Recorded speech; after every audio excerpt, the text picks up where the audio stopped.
Oh shit, here we go again. Horizon Hot Wheels, it's back. And you know what? It's actually pretty damn good. I was a massive fan of Horizon 3's Hot Wheels DLC, but with the release of the excellent Hot Wheels Unleashed, and as a critic of Horizon 5 of late, I went into this DLC with very low expectations. And you know what? I was very pleasantly surprised with what we got. My one major worry is that I didn't want this to feel like FH3's Hot Wheels, just slightly expanded upon. And thankfully, that isn't the case at all, and I actually left feeling a slight sense of hope for the future of Horizon due to some really great changes and additions here. So without further ado, let's dive right on in to Forza Horizon 5 Hot Wheels. As a fan of Hot Wheels from Horizon 3, I came in expecting this map to be more of the same, but larger compared to Horizon 3's Hot Wheels expansion, and expected this whole map to be alright. But only a few minutes in and I promptly shut the This is incredible. Horizon 5's Hot Wheels Park takes place right above Horizon Mexico, which you can actually see below you as you race above. The map here is divided into 3 separate sections. First up north is Forest Falls. Starting from the ground level, we have these Goliath trees, which reach all the way up to the tallest tracks in this section, and getting right up to them too, giving me very slight Accelerators vibes. And while we unfortunately don't have anything close to the water realm, we do get this incredible waterfall, which is a spectacle to behold at night when it all lights up. And we aren't done with the moisture yet, as one of the all-new track pieces that has been added in for Horizon 5 would be the water slides, allowing you to surf your way to the bottom as long as you stay in the stream of water. We also have the Hydra's Revenge, with an animatronic dragon greeting you near the depths of the forest. But let's say you've been craving something even more different from Horizon 3 Hot Wheels. Head over to the Ice Cauldron, basically just one giant mountain with a fiery lava-filled core at the bottom. You better like G-forces, because the cauldron itself feels like you're piloting your car along these head-spinning loops and twists, taking full advantage of the new and super badass sounding new magnet tracks.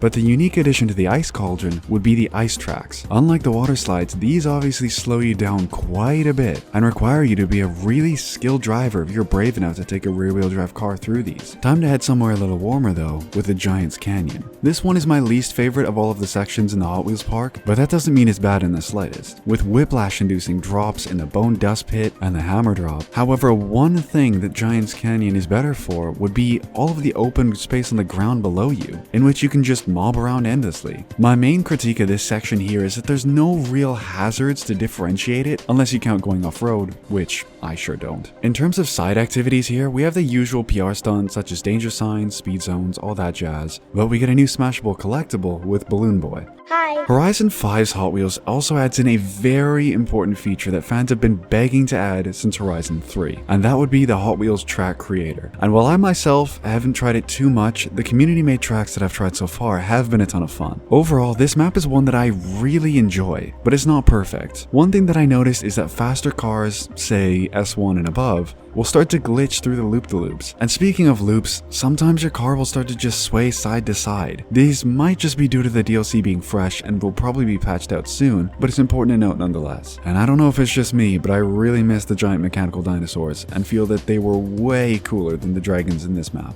Well, that's just a minor thing. Any Hot Wheels DLC wouldn't be complete without a selection of incredible cars to choose from. And Horizon 5 Hot Wheels has 10 all-new vehicles to choose from. My personal favorite from the DLC would be the Dior 2. The Accelerators loving kid in me was practically jumping with joy when I saw this bad boy in the trailer. And they even got the front end to lift up in Forza Vista.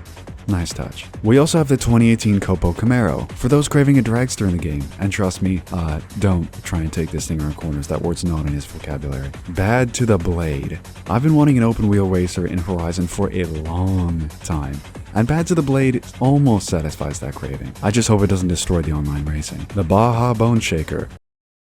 The 1993 Chupon 962CR. I never knew this thing existed. It's a small company who made a road-legal version of the wildly famous 962 Le Mans runner. And, well, it's not a bad looker too. The Hennessy Venom F5. If you want a hypercar which will blow the tires loose at 100 miles an hour on slick tires, look no further. This thing is an absolute weapon in a straight line. For those with a race car craving, we have two here, with the Brabham BT62 and the Mosler MT900 GT3.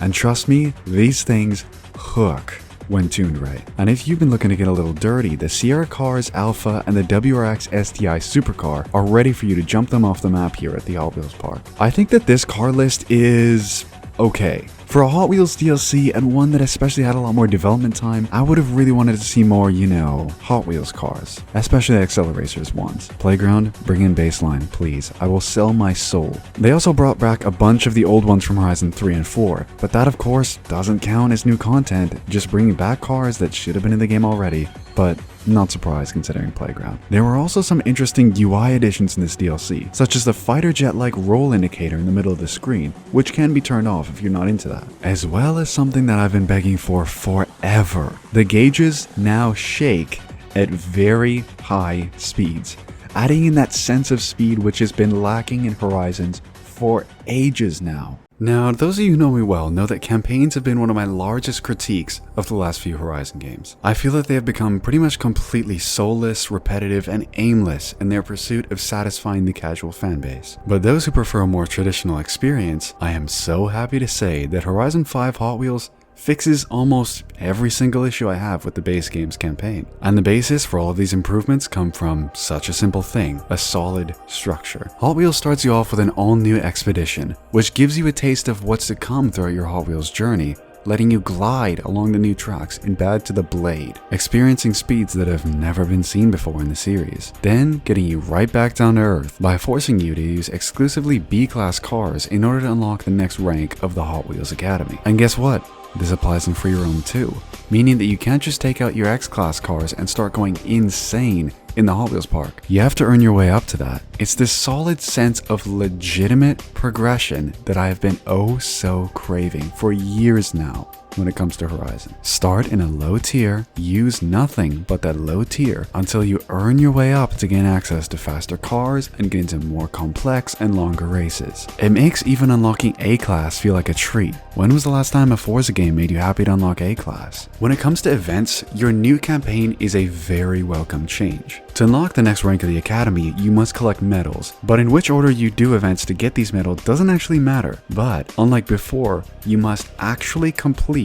basically every single event in order to advance. Each rank gives you a set of both major and minor missions. Major ones will greatly progress the campaign, while minor ones are more for the completionists. You also have the return of Horizon's story, this time going over the history of the Hot Wheels brand. As always, it's kind of fun the first time, but the dialogue is pretty cringeworthy, so play at your own risk. Once you reach a certain amount of medals, you will unlock a qualifier event, in which you get a taste of your next vehicle class, as well as get to use an all-new vehicle, which you're going to get at the end of the race as a nice little reward. An incredible change here is that you cannot access certain DLC vehicles unless you complete the major missions. And some of these are left until right at the end of the expansion, meaning that if you wanted to just hop on and immediately take the Hennessy Venom F5 for a drive, yeah, that's not gonna happen. You gotta complete the campaign and then some if you want to drive that monster. This is exactly what I've been craving from the base game.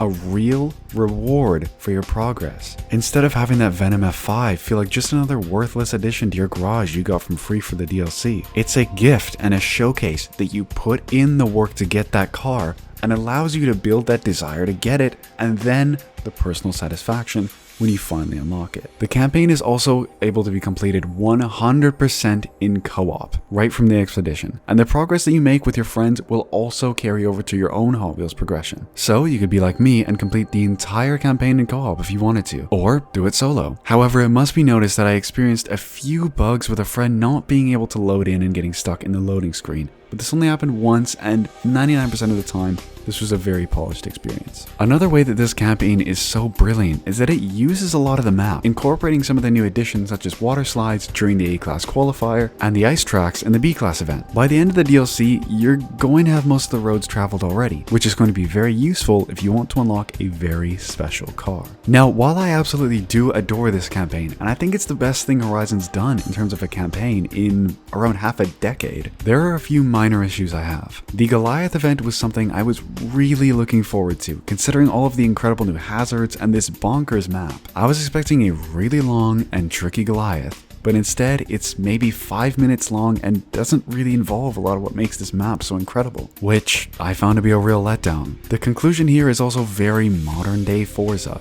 A very short cutscene along the lines of, yay, you're the Horizon champion now, but there's still so much to explore and do, which is a phrase I feel I've heard about 100 times in Forza games recently. And in general, it's just not very conclusive in terms of an ending, but hey, at least it's something. I know a lot of people might not be interested in Hot Wheels because, oh, it's unrealistic, or oh, Hot Wheels again. But there is something very important here that the Forza community needs to let Playground know. If we want any hopes of a campaign and a game structure like this anytime in the future, which is exactly what people like myself have been begging for, this is just like that with a Hot Wheels theme. So no matter how much you may dislike the Hot Wheels theme, we need to speak out and make it very well known that this is what we want more of in the future.